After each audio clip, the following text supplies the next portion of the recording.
ہر انسان کو چاہیے کہ وہ انسان کبھی بھی کوئی نیکی ترک نہ کرے،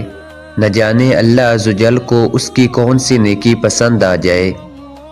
اور ہر انسان کو چاہیے وہ کبھی بھی کوئی چھوٹے سے چھوٹا گناہ بھی نہ کرے کہ نہ جانے کس گناہ پر اللہ تعالیٰ اس انسان سے ناراض ہو جائے۔ حضرت فقیہ اعظم سیدنا ابو یوسف محمد شریف محدث کوٹلوی علیہ رحمۃ اللہ القوی فرماتے ہیں، اللہ عز و جل نے تین چیزوں کو تین چیزوں میں مخفی یعنی پوشیدہ رکھا ہے۔ پہلی چیز اپنی رضا کو اپنی اطاعت میں، اور اپنی ناراضی کو اپنی نافرمانی میں، اور اپنے اولیاء کو اپنے بندوں میں۔ یہ قول نقل کرنے کے بعد فقیہ اعظم علیہ رحمۃ اللہ القوی فرماتے ہیں، لہٰذا ہر اطاعت اور ہر نیکی کو عمل میں لانا چاہیے کہ معلوم نہیں کس نیکی پر وہ راضی ہو جائے، اور ہر بدی سے بچنا چاہیے کیونکہ معلوم نہیں کس بدی پر وہ ناراض ہو جائے، خواہ وہ بدی کیسی ہی صغیر یعنی چھوٹی ہو، مثلا بلا اجازت کسی کے تنکے کا خلال کرنا بظاہر ایک معمولی سی بات ہے، یا کسی ہمسائے کی مٹی سے اس کی اجازت کے بغیر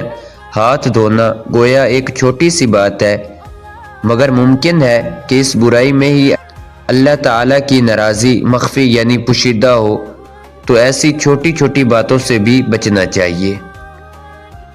جب اللہ عز و جل بخشنے پر آتا ہے تو بظاہر نیکی کتنی ہی چھوٹی کیوں نہ ہو وہ اس کے سبب کرم فرما دیتا ہے،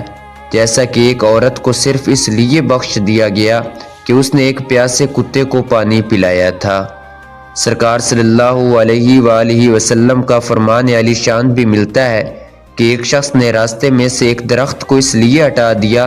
تاکہ لوگوں کو اس سے ایذا نہ پہنچے یعنی تکلیف نہ پہنچے، اللہ تعالیٰ نے خوش ہو کر اس کی مغفرت فرما دی۔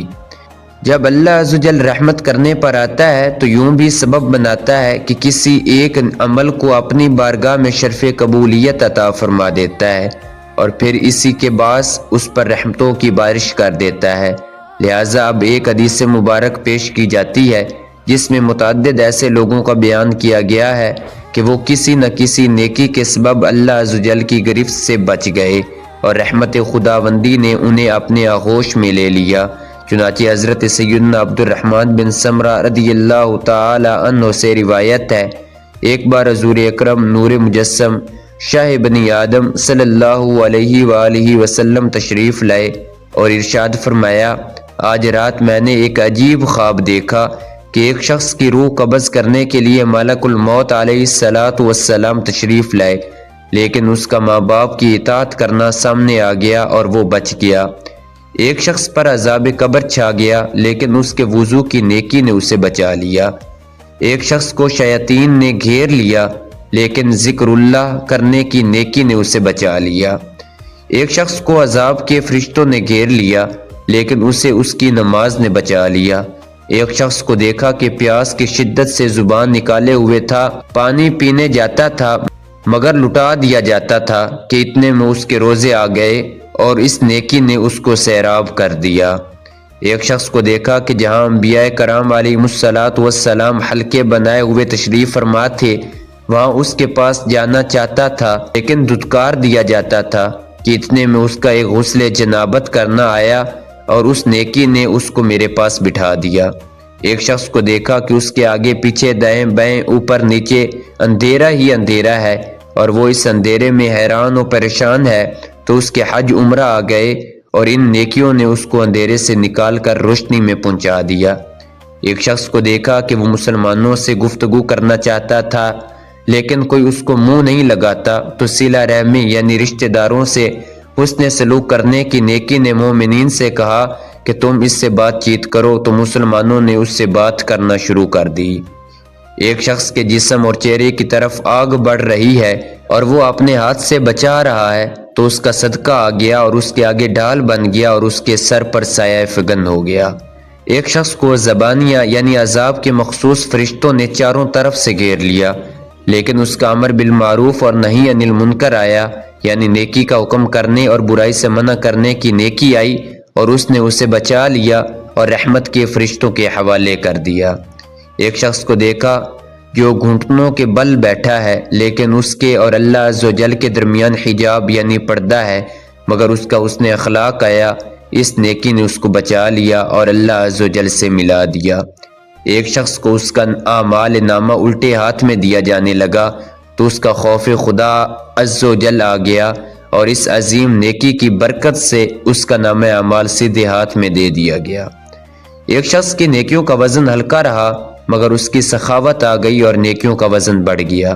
ایک شخص جہنم کے کنارے پر کھڑا تھا مگر اس کا خوف خدا آ گیا اور وہ بچ گیا۔ ایک شخص جہنم میں گر گیا لیکن اس کے خوف خدا عز و جل میں بہے ہوئے آنسو آ گئے اور ان آنسوؤں کی برکت سے وہ بچ گیا۔ ایک شخص پل صراط پر کھڑا تھا، وہ ٹہنی کی طرح لرز رہا تھا لیکن اس کا اللہ عز و جل کے ساتھ حسن ظن یعنی اللہ عز و جل سے اچھا گمان آیا اور اس نیکی نے اسے بچا لیا اور وہ پل صراط سے گزر گیا۔ ایک شخص پل صراط پر گھسٹ گھسٹ کر چل رہا تھا کہ اس کا مجھ پر درود پاک پڑھنا آ گیا اور اس نیکی نے اس کو کھڑا کر کے پل صراط پار کروا دیا۔ میری امت کا ایک شخص جنت کے دروازے کے پاس پہنچا تو وہ سب اس پر بند تھے کہ اس کا لا الہ الا اللہ کی گواہی دینا آیا اور اس کے لیے جنتی دروازے کھل گئے اور وہ جنت میں داخل ہو گیا۔ کچھ لوگوں کے ہونٹ کاٹے جا رہے تھے۔ میں نے جبریل علیہ السلام سے دریافت کیا یہ کون ہے؟ تو انہوں نے بتایا کہ یہ لوگوں کے درمیان چغل خوری کرنے والے ہیں۔ کچھ لوگوں کو زبانوں سے لٹکا دیا گیا تھا۔ میں نے جبریل علیہ السلام سے ان کے بارے میں پوچھا تو انہوں نے بتایا کہ یہ لوگوں پر جھوٹی تہمت لگانے والے ہیں۔ آپ نے ملاحظہ فرمایا اطاعت والدین، وضو، نماز، روزہ، ذکر اللہ، حج، عمرہ، صلہ رحمی، امر بالمعروف، نہی عن المنکر، صدقہ، حسن اخلاق، سخاوت، خوف خدا میں رونا، نیز اللہ عز و جل کے ساتھ حسن ظن وغیرہ وغیرہ نیکیوں کے سبب اللہ عز و جل نے اپنے بندوں پر کرم فرما دیا اور انہیں عذاب سے رہائی مل گئی۔ بہرحال یہ اس کے فضل و کرم کے معاملات ہیں، وہ مالک و مختار ہے، جسے چاہے بخش دے، جسے چاہے عذاب دے، یہ سب اس کا عدل ہی عدل ہے۔ جہاں وہ کسی نیکی سے خوش ہو کر اپنی رحمت سے بخش دیتا ہے، وہیں کسی گناہ پر جب وہ ناراض ہو جاتا ہے تو اس کا قہر و غضب جوش پر آ جاتا ہے اور پھر اس کی گرفت نہایت ہی سخت ہوتی ہے۔ جیسا کہ ابھی فرشتے طویل حدیث کے آخر میں چغل خوروں اور دوسروں پر گناہ کی تہمت باندھنے والوں کا انجام گزرا۔ پس عقل مند وہی ہے کہ بظاہر کوئی چھوٹی سی بھی نیکی ہو اسے ترک نہ کرے کہ ہو سکتا ہے یہی نیکی نجات کا ذریعہ بن جائے، اور بظاہر گناہ کتنا ہی معمولی نظر آتا ہو ہرگز نہ کرے۔